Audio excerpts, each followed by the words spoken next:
هنيئا لك أيها الشعب المغربي شمالا وجنوبا غربا وشرقا لداخل المغرب وخارج المغرب بهذا الفوز العظيم والتاريخي. شكرا لأسود الأطلس، لاعبين وإدارة فنية تقنية، المدرب، لكل من ساهم في صناعة هذه الفرحة. كنشكركم بزاف بزاف بزاف على هذه الفرحة. أنا بغيت غير نشارك خويتي المغاربة ملاحظات مهمة جدا جدا جدا، بغيتكم تفاعلوا معها بجدية. هذه الملاحظات اللي غنقول لكم بخصوص هذه المحطة. الملاحظة الأولى عمدها على الشكل، هي حقيقة واقعية وطريفة جدا. واحد صاحبي كنهضر انا وياه في التليفون، عيط له واحد صاحبه فايت كيهضر وياه في الكره، كيقول له انت ما كتفرجش في المنتخب. قال له تعال تشوف المغاربه هما جيراننا كيفاش كيفرحانين. قال له عرفتي شكون هادو اللي فرحانين دابا خارجين بالرايات؟ واحد المنطقه في النواحي تئين زكان تساءوا. قال له غير مؤخرا داروا شي 6 المحاولات بغاو يحرقوا، بغاو يغادروا المغرب. قال له ديما كتلقاهم في راس الدرب ويسبوا في المغرب وينعلبوا هذا المغرب، واش عطانا هذا المغرب. كيبدا بنادم يهضر ويسب. قال له دابا هازن الرايات وفرحانين. قال له واحد الفرح ما بعده فرح. شنو الخلاصة من هذه العملية أو من هذه الواقعة الحقيقية؟ أن المغربي ما عمره ما كان عنده مشكل مع الوطن، عنده مشكل مع السياسات ديال الناس يدبرون شؤون الوطن. هذه سجلوها بالستيل احمر وخضر وزرق وابيض وبنفسجي، لأن المسؤولين على الفشل ديال الدولة او المسؤولين على تدبير الشؤون العموميه دائما عبر اذرعهم الاعلاميه كيبغيو يخشيو لنا في واحد الفكره في راسنا. فيما يبانوا شي منتقدين ولا معارضين ولا شي ناس كينتقدوا الاوضاع كيبغيو يبينوهم انهم ضد الوطن، لا، ضد سياستكم في تدبير شؤون الوطن وليس ضد الوطن. هم الناس غادي في قوارب الموت وفشلوا، ولكن عندما نادى الوطن لبوا نداء الوطن. بالخلاصه المغاربه ما عندهمش مشكل مع الوطن المغربي.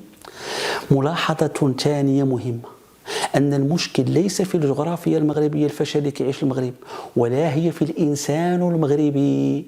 اليوم المغاربة هزموا واحد من المنتخبات العريقة، هزموا دولة أوروبية متحضرة متمدنة متقدمة علينا بمئات بل عشرات السنين في الحضارة والتكنولوجيا والثقافة وهذا الإنسان المغربي الذي ينتمي إلى العالم الثالث هزم تلك الدولة تنتمي إلى العالم الأول، وبالنتيجة المغربي ماشي هو اللي فيه الديفو. المغربي يعطيه غير ظروف مزيان، يلقى ظروف بحال كيما في أوروبا وكذا، ويتكون ويأكل مزيان وكذا، ويتمكن من ثقافة ويتمكن من شروط عمل وأدوات، سيصنع المستحيل. إذا المشكل في المغرب ليس في الإنسان كبناء، في بيولوجي فيزيولوجي شي خلايا عنده ولا شي هرمونات، وماشي في الجغرافيا المغربيه. المشكل في السياسات العموميه الفاشله. الناس اللي كيدبروا الشأن العام هم اللي فيهم المشكله. هذا الدرس الاول اللي خديناه من هذا الفوز. درس اخر مهم جدا لابد ما نستخلصوه من هذا الفوز، هو ان الحكومه المغربيه سوق خاوي. هو ان الحكومه المغربيه هي سبب الخلاف المغرب بنفس المنطقه. علاش؟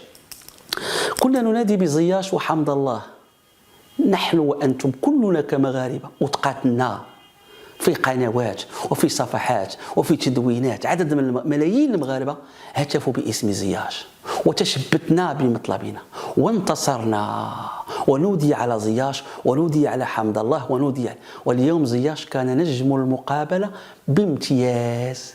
إذا المشكل ليس في المشكلة ليس في الشعب المغربي، المشكلة في المدرب، المشكلة في اللاعبين. إذا لا بغيت شويه المغاربة الأوضاع ديالنا مزيان، هذا المدرب الذي يجمع بين المال والسياسة فاشل. إذا ذهب هو وحكومته ستتغير الأوضاع، والدليل ذهب المدرب وحيد وذهبت التصلب ديالو وعناده، وجاء زياش وجاء حمد الله وكانت النتيجة. إذا تشبتنا وجبنا زياش وجبنا حمد الله فكان الفرح. إذا المشكل الحقيقي دائما راه في اللاعبين، في الحكومة وفي رئيس الحكومة، هم سبب الخلا ديال هؤلاء المغاربه. تغيروا هذا عباد الله. واحد الحكومة تجي في إطار تجربة انتخابات ديمقراطية شفافة، عملية شفافة وأحزاب مستقلة، والله سنصنع المستحيل. هذا درس آخر. درس آخر اللي خصنا نستخلصوه من هذه المحطة هو أن الكرة موحدة للشعوب. اليوم الكرة نجحت فيما فشلت فيه كل القطاعات أو كل المجالات الأخرى. حتى حاجة ما قدرت توحدنا اليوم بهذه الطريقة الفرحة حتى في شي ميدان إلا مجال كرة القدم.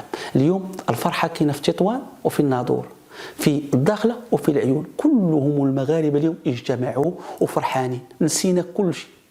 أغنياء وفقراء وشلوح وريافة وعرب ودكالة وفقراء ولا أغنياء ولات عندنا كلنا فرح. إذا الكرة نجحت فيما فشلت فيه عدد من الأشياء، وبالنتيجة وهنا كنوصل لواحد النقاش.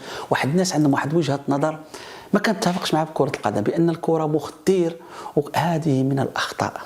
الكرة قد يستعملها البعض كمخدر، ملي يبغي يدوز شي قرارات ويستغل واحد الفترة سياسية ولا الصمت ولا كذا باش يدير شي اعتقال ولا ممكن، ولكن الكرة ما خصناش ندور. بالعكس، أروع الشعارات السياسية، أروع الشعارات السياسية والثورية صنعت في مدرجات الملاعب، صنعها جمهور الرجاء البيضاوي وعدد من الجماهير المغربية.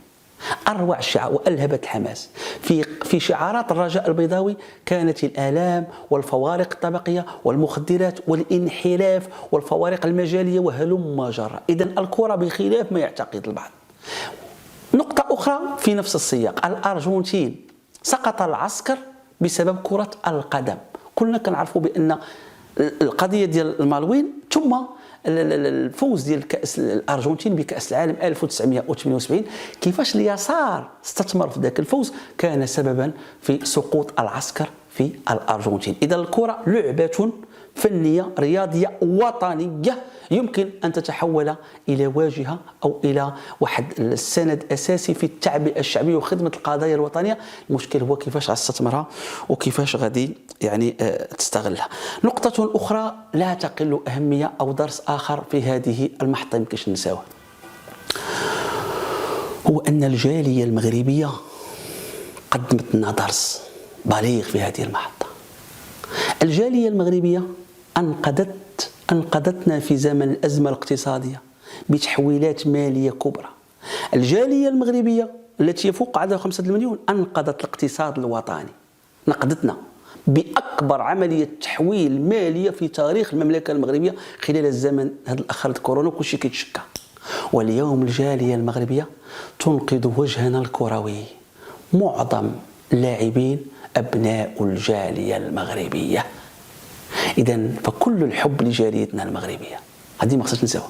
والغريب في الأمر أن هذه الجالية التي أنقذت وجهنا الكروي وأنقذت واقعنا الاقتصادي لا يحق لها ممارسة حق دستوري، حق التصويت، ولا تمثيلية لها في البرلمان بخلاف كل دول العالم. جاليتنا المغربية التي أنقذت اقتصادنا الوطني وأنقذت وجهنا الكروي اليوم وأدخلت الفرحة إلى وطون إلى قلوبنا بعد أن أدخلت الأموال إلى بنوكنا، لا يحق لها أن تصوت وما كيمثلها شي واحد في البرلمان، إلى جانب مشاكلها في القنصليات وهلم جرا والمعاملة تعامل فيها في عدد المناطق. إذا لاحظوا هذه الجالية الرائعة.